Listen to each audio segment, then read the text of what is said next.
계시록 배우는 것 세 번째 시간입니다. 오늘은 계시록 1장 3절을 통하여 예언의 말씀을 읽고 듣고 지키는 데 대해 복에 대해서 때가 가까움에 대해서 변론해 보도록 하겠습니다. 1장 3절입니다. 이 예언의 말씀을 읽는 자와 듣는 자들과 그 가운데 기록한 것을 지키는 자들이 복이 있나니 때가 가까움이라. 기득권은 때를 따라 비밀을 증거하고 때를 따라 그 비밀로 말미암아 복을 받게 하고 구원받게 하는 것이 하느님의 자바로 뜻이고 사명인데요.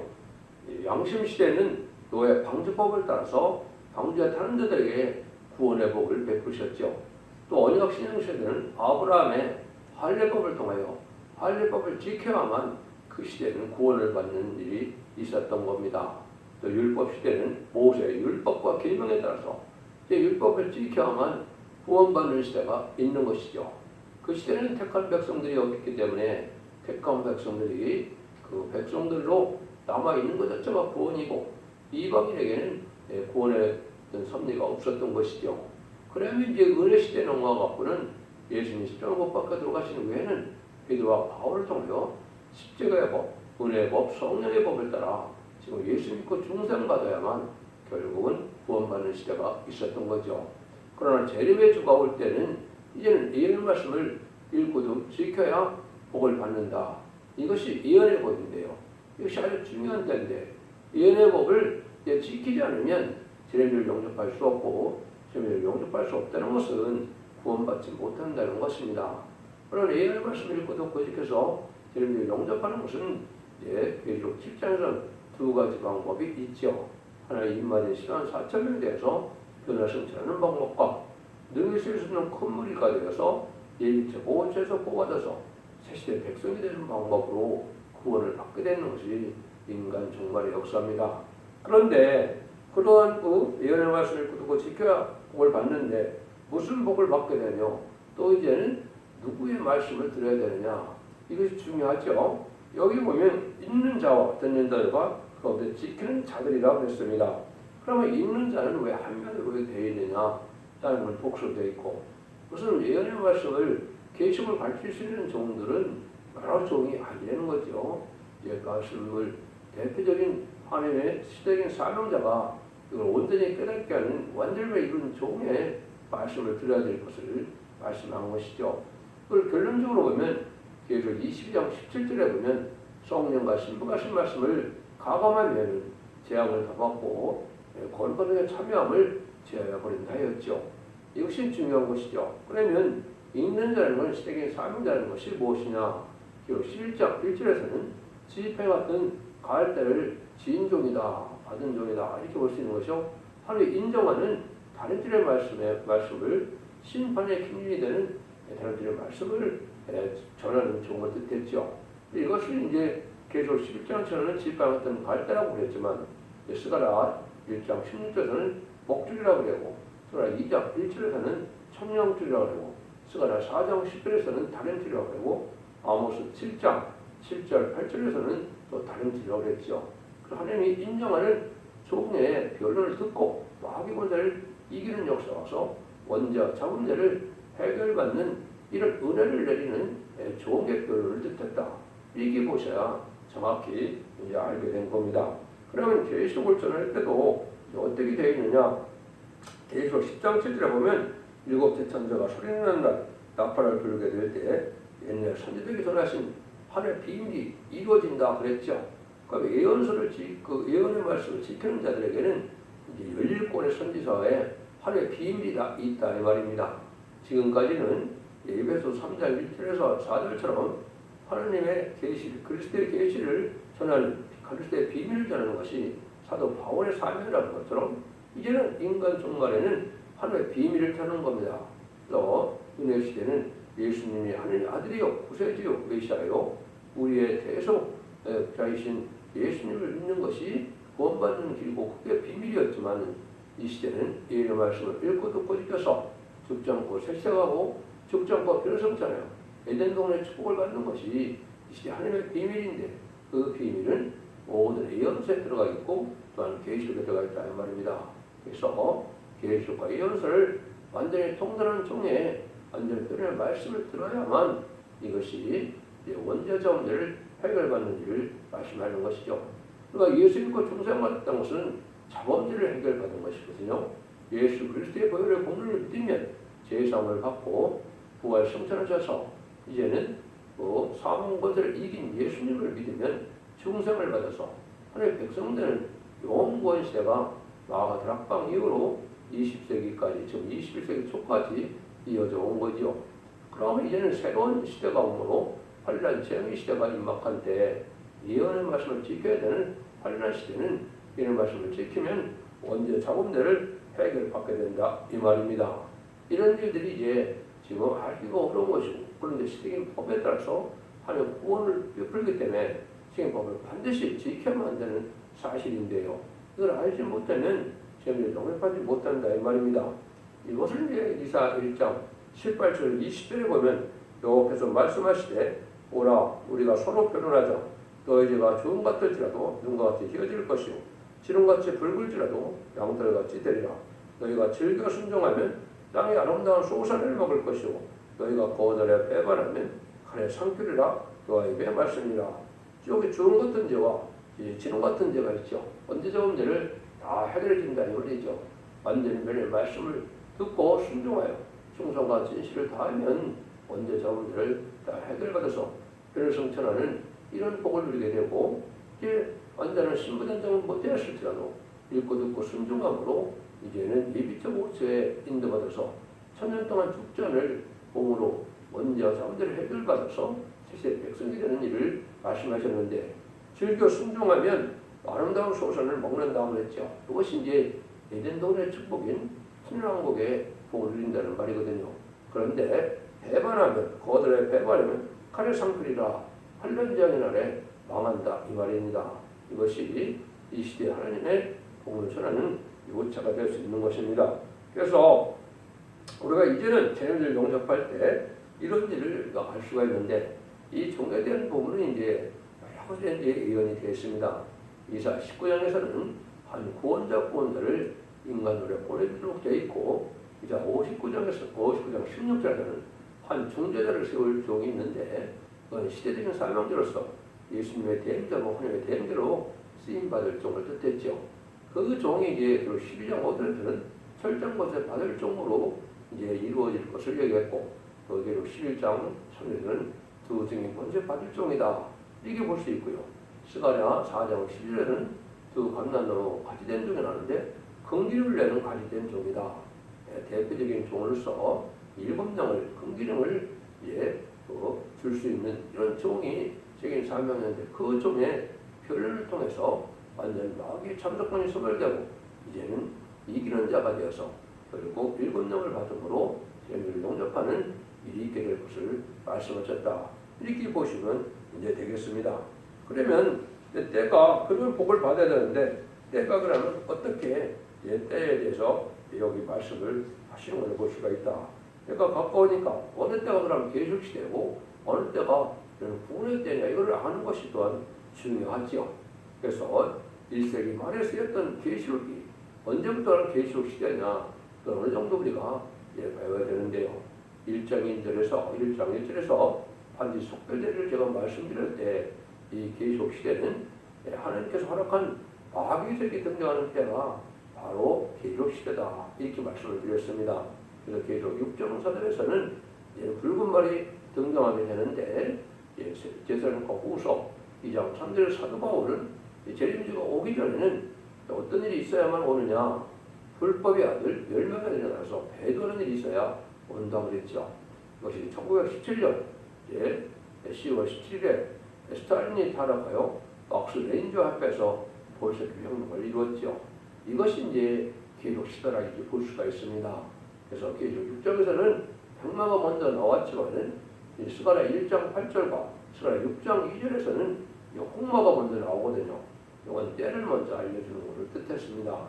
그래서 홍마가 나오는 것은 또한 1966년에서 1976년 고대통이 문화대혁명을 일으키는 홍위병들을 얘기하는 거거든요. 이게 이제 중요한 때를 알게 하는 때입니다. 그래서 성경적으로 4대 변호가 나오는 때가 기독교 종말이고 성경적으로 또한 4대 강국이 나오는 때가 기독교 인류의 종말이다. 이렇게 볼 수 있는데 이거 시기로 대충 구분한다면 2차 세계대전 이유라고 볼 수 있습니다. 물론 붉은 말은 20세기 초에 나타났지만은 그 중에 이제 본격적인 이제 뭐 종말 역사 아시는 것을 아까 홍위병이 나타난 60년대부터 해결된다 그랬죠. 또 그리스도의 병마도 이제는 복음운동은 1세기 중순부터 마가상부터 시작되었지만 이제는 스가랴 6장에서도 병마가 나중에 나오는 것은 바로 뭐냐? 이것은 이제 계속 시대가 와서 왕국권 운동의 시대를 병마 시대다 이렇게 볼 수 있는 것이죠. 이 역시도 이제 20세기 후반이 됩니다. 이런 때가 바로 하나님의 예언의 말씀을 읽고 두고 지키는 때가 나오는 것이고 이제는 천국 복음이 땅크게 전리면 그제 꽃이 오리라 하신 예수님의 말씀대로 이제는 시대당 6절에 영원한 복음을 전할 때가 온 것이죠. 영원한 복음은 재림의 주가 오실 때 죽지 않고 이제 재림을 용접하고 새 시대의 축복을 누리게 되는 이러한 시대를 얘기한 것이죠. 이런 걸로 본다면 이 시대의 후반이 바로 이제 완전히 인간 종말의 시대고 기독교 종말의 시대다 이렇게 깨달을 수가 있는 겁니다. 이런 일들이 이제 진짜 이루어지다 예수님이 정확히 또 이 때에 대해서 말씀을 하셨죠. 그래서 마태복음 24장 3절 이하에 보면 예수님이 감람산에서 제자들과 더불어 하늘 올라갈 때 주의 임하신가 재림의 때 무슨 징조가 있사오리까 이런 걸 말씀하셨죠. 예수님이 그걸 자세히 말씀드린 겁니다. 거의 그리스도가 많이 나타나고 난리와 난리 소문이 있고 민족의 민족을 나라가 나라가 나라를 대적하는 일이 있다. 이것은 끝은 아니고 재난의 시작이라고 그랬죠. 이것이 이제 우리가 성경대로 보면 20세기에 다 이루어진 겁니다. 난리와 난리 소문은 1차 세계대전과 2차 세계대전을 뜻했고 민족의 민족을 지내는 우리의 유교 민족 동단을 뜻했고 또 난리의 심판의 환란 마태복음 24장 21절에 창세에 오르는 환란이 온다는 그 말씀을 뜻한 겁니다. 근데 나라가 나라를 대적하는 것은 뭘 뜻하느냐? 이거는 1950년대부터 70년대까지 결국은 한 20년 정도 베트남 전쟁이 있었죠. 1975년 4월 30일 베트남 전쟁이 끝났는데 이것이 이제 마지막 무슨 전쟁이냐? 전 세계를 3분의 1을 공산화시키는 전쟁이다. 이때부터 이제 재난의 시작이고 이때부터 환란장의 시대가 접어드는 때다 이렇게 볼 수 있는 것이죠. 그래서 때가 아주 가깝다는 것을 이제 구체로 주님이 얘기하신 것이고 또 주님께서 때를 알게 하는 것 중에 하나가 중요한 사건이 있죠. 그것이 마태복음 21장 19절에 보면 뭐라고 그럽니까? 때에는 무화과 나무를 보시고 예수님께서는 열매가 없음을 보시고 영원히 열매를 맺지 못하라고 저주를 하니까 그 무화과 나무가 말려주는 이적이 나타났죠. 이것이 중요한 의미가 있는 겁니다. 설일은 무화과 나무를 저주한 것도 이상한 일이지만 그것은 바로 뭐냐? 아직은 예수님이 예언의 말씀대로 자기 나라에 왔지만 앞으로 이스라엘 백성들이 자기를 십자가 못 박아 죽일 것을 알게 되기 때문에 이스라엘을 저주한 것이죠. 그래서 그 일을 깨닫지 못함으로 마태복음 21장 33절에서 46절까지 그 일을 자세히 설명을 합니다. 그래서 포도원을 씨를 줬는데 이제 종들을 때려서 아들을 보내니까 아들을 39절에서 포도원 밖에서 죽였다. 이것이 바로 예수님 십자가 못 박고 죽인 것을 말씀하신 것이죠. 이것을 이제 하나님께서는 때가 정통을 이룰 때가 돼서 시편 118편 20절 23절에 보시면 건축자의 본들이 모퉁이에 버려뜨리게 되었나니 너희가 이사하는 하늘 작정된 일이다 이렇게 말씀하시죠. 그래서 하나님께서는 이제전간에 두 나라를 통하여 하늘 하시리를 뜻했는데 건축자의 버린 돌은 이제 무엇을 뜻했느냐? 예수님이 이 시대에 왕국권을 이루어서 오신 것이 이사 9장 6절 7절이거든요. 하늘 아기가 왔는데 기분 자고 아주 모략이고 영원한 하나님이고 여러 가지 말씀하시면서 다윗의 의에 앉아서 영원히 굳건히 나라를 다스리려고 오셨다 이 말이거든요. 왕의 자격으로 오시고 왕국원으로 오신 것이 예수님의 목적입니다. 그런데 그래 와서 자기 나라에 왔는데 요한 1장에서 같이 어떻게 했습니까? 어둠을 좋아함으로 자기 나라의 백성 자기 때문에 왔는데 용접하지 않고 십자가 못 박혀 죽이는 일이 있었죠. 그것이 건축자의 본인들이 된 것이죠. 근데 모퉁이들의 머릿돌이 됐다는 것은 심판주의 역사를 뜻했는데요. 심판주의 역사는 이제 예수님이 자세히 설명을 하죠. 이사야 21장, 마태복음 21장 43절에서 46절까지 보면 이제 그것이 너희가 이상하느냐 하면서 너희 나라는 하늘을 빼앗기고 여름에는 다른 백성이 받으리라 그랬죠. 여기에 큰 의미가 있는 겁니다.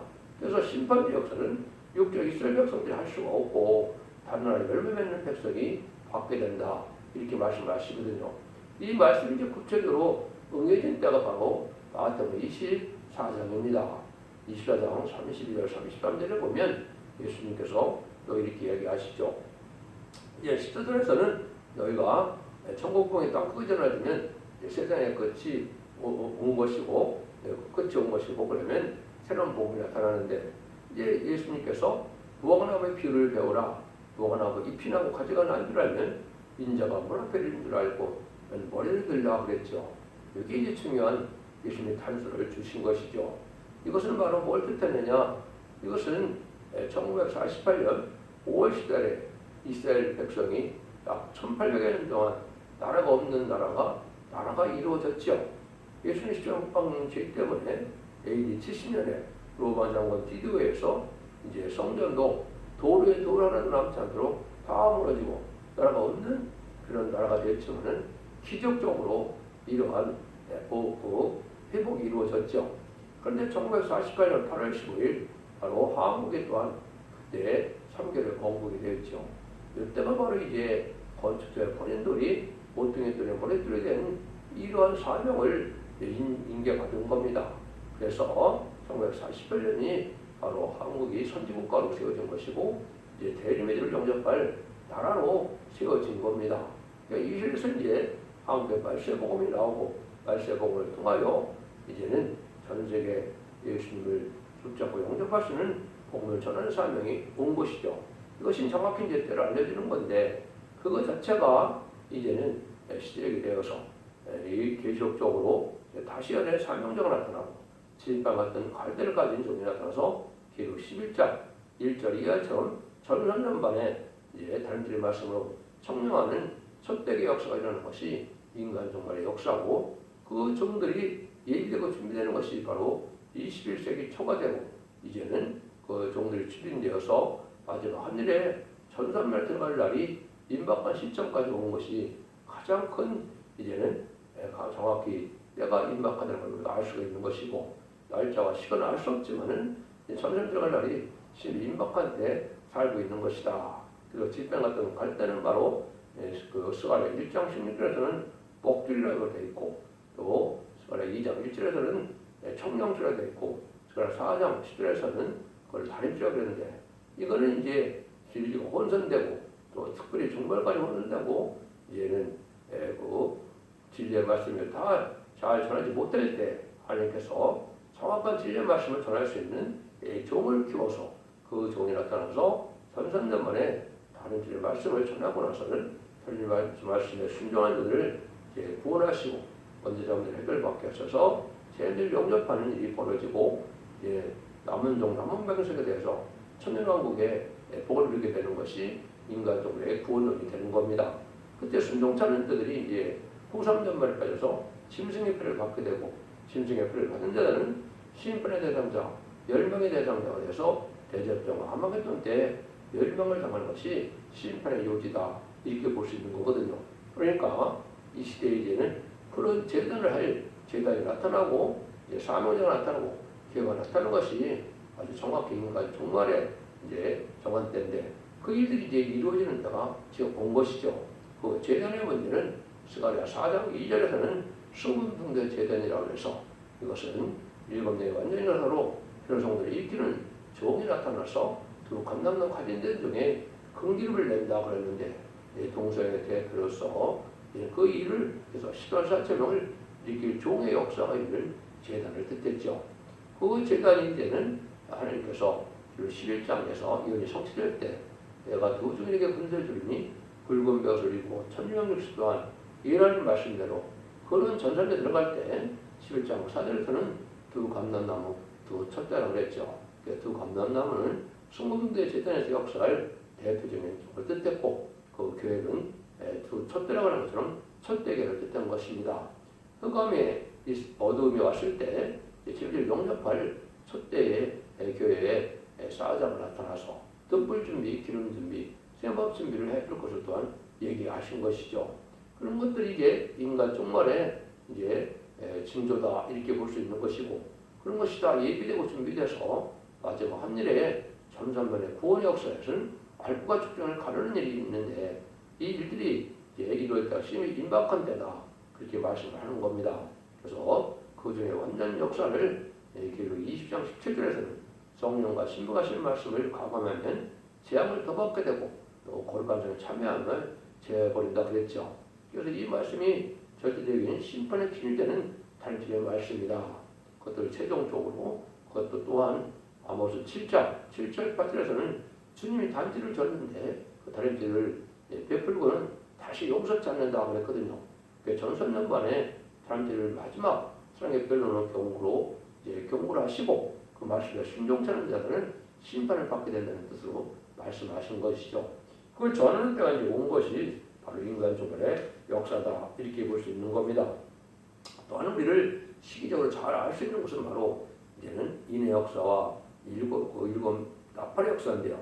일곱면도 때와 시기를 알게 있어서 아까 4대 병마가 나오는 과정을 잠깐 말씀을 드렸죠. 근데 이것이다. 이제 20세기 후반에 이제는 완전히 왕권을 운동의 복음운동과 또 이제는 홍익과 같은 사건이 있었고 또 이제는 물질 만능의 커먼말 시대가 있어서 환인받은 물질을 더 얻는 시대가 오고 그 다음에 70년대부터 이제는 협정 시대가 오는 청왕말 시대가 온 것이 심판된 것도 알 수가 있는 것이죠. 그리고 계시록 이제 8장 이제 7절에서 12절까지 보면 첫째 나팔부터 넷째 나팔까지 두는 과정을 통해서 때를 알려준 것이죠. 관련의 순서도 알려줬고 때를 알려준 것이죠. 첫째 나팔은 아까 말씀드린 것처럼 17년에 이제는 볼셰비크 혁명을 통하여 전세 3분의 1이 공산화되고 20세기 이제 중반까지 전 세계가 어떻게 했어요? 열나라의 그런 의성국가를 만들고 아까 6.25 동남과 또 이제는 베트남 전쟁을 통하여 전 세계 3분의 1 공산화되는 기간이 바로 둘째 나팔, 셋째 나팔, 넷째 나팔까지의 역사거든요. 그래서 이런 일들이 정치적으로 또 종교적으로 전 세계가 공산화되는 것 자체가 인간을 징조라 볼 수가 있는 것이고 이는 지금은 다수의 나팔을 불러서 마귀를 허락하는 때가 오므로 지금은 마귀가 관계 역사하는 때가 온 것이죠. 그래서 여섯째 나팔이 되면 3세대전이 일어나고 3세대전이 일어나면 후삼전에 들어가고 일곱째 나팔을 불면 이제는 대적전과 아마겟돈으로 최종 심판을 받게 되는데 이런 것만 지금 남겨놓은 때가 되니까 얼마나 계시록 시대가 끝나가고 있다는 사실을 알 수가 있는데 그걸 알지 못하고 아직도 계시록 시대가 뭐하는 흠달린 걸 알면 되지 않는 자의 말입니다. 일곱 나팔 중에서 다섯 나팔까지 다 불고 여섯째 나팔, 일곱째 나팔만 남겨놓은 때가 온 것이 바로 인간 충분의 때가 가깝다. 심판의 때가 가깝다. 이렇게 깨달을 수 있어야 되는 겁니다. 그래서 둘째 천상을 나팔을 부를 때 큰 산이 이루어지는 큰 산이 어떤 것이 바다에 던지는 이런 역사는 전 세계가 공산화가 3분의 1이 되어서 이것은 정치적으로 아주 혼란이 온 것을 얘기한 거고 이제 셋째 나팔에서 이제는 햇불 같은 타는 큰 별이 강들의 3분의 1가 이것은 물색이 됐다. 이것은 종교적으로 혼란이 와서 또 1949년 WCC가 거짓 종교의 세계를 나타낸 것이죠. 이것이 또 때를 알려준 것이고 이제 넷째 나팔은 전 세계 3분의 1이 공산화가 돼서 완전히 완성된 것이죠. 1975년 4월 30일 베트남 전쟁이 끝난 때가 된 것이죠. 이래서 이제 인간 종말의 역사가 지금 본격적으로 진행되어서 다시 연애 시대로 전산 들어갈 날이 임박한 데 우리가 살고 있으므로 전산전의 이 진리의 말씀을 순종해야만 이제는 예비적 모습으로 인도함을 받고 또한 원죄와 참전을 해결해서 죽지 않고 새 시대가 오고 죽지 않고 회성체는 복을 이룰 때가 왔다. 이렇게 볼 수 있는 겁니다. 그래서 모든 연이 성취되는 이럴 때 이러한 하나님의 역사가 진행될 때가 가까운데 아까 모가랑 비유를 하시면서 33절에서 마태복음 24장 33, 35절에 보시면 이 세대 안에 모든 것이 다 이루어진다고 그랬죠. 근데 뭐가 나타난 것은 바로 1948년 이스라엘과 한국의 건국이라고 그랬는데 이 시대가 세대 안에 일어난다. 이런 것은 시편 90편 10절 보면 인간 정월에는 너희 연수가 70이요 강건하면 80이라고 했죠. 이걸 본다면 이제 아주 가까운 때가 2018에서 2028년이 되죠. 근데 이때 모든 일이 다 이루어진다 이 얘기죠. 그러니까 신발 환란이 지금 가까운 때가 되고 2018년도 가서 한참 시작해서 2020년이 됐으니까 2028년도 보면 6년밖에 안 남았으니까 얼마나 가까운 때 우리가 살고 있습니까? 그래서 이런 때 환란적인 날에 가까운 때고 이제 새로운 재단과 새로운 또한 교회와 새로운 사명자가 나서 이제 흑암이 덮인 세상에 이제 말씀의 빛으로 세상을 정복해서 이제는 천년왕국을 이루는 때가 가까운 때다. 이렇게 아시는 것이 여러분들이 이제 정확히 이 때를 분별하는 것이다. 이렇게 볼 수가 있는 겁니다. 그래서 흑암의 세계인 공산당 세력이 이 땅에 등장해서 공산당 세력을 멸망시키고 세세를 이룬 것이 이제 아마겟돈 전쟁에서 다 끝이 나서 이루어지는 일인데 아마겟돈 전쟁도 이제는 얼마 남지 않은 시대가 살고 있다. 이렇게 볼 수 있는 것이죠. 그런 여러 가지 이런 성취 과정은 여러분들이 첫대교회 첫대 중앙회를 쪄서 홈페이지나 블로그 카페에 들어가면 자세히 말씀 응하는 과정을 수없이 많이 말씀을 드려놨는데요. 그걸 보시면 내가 이 시대에 새로운 시대가 와서 환란 시대, 재앙의 시대에 살아나는 방법을 본격적으로 계시를 통하여 알려주는 때다. 이렇게 볼 수 있는 것입니다. 여러분들 때를 잘 분별해서 이제는 제일 영접할 신앙 준비로서 신부단장이 등불주는 기름 준비, 세마폰 준비가 되어서 제대로 영접하여 사선 만대 축복을 이루는 복된 종들과 성도님들 다 되시기를 예수님으로 간절히 축원드립니다. 아멘.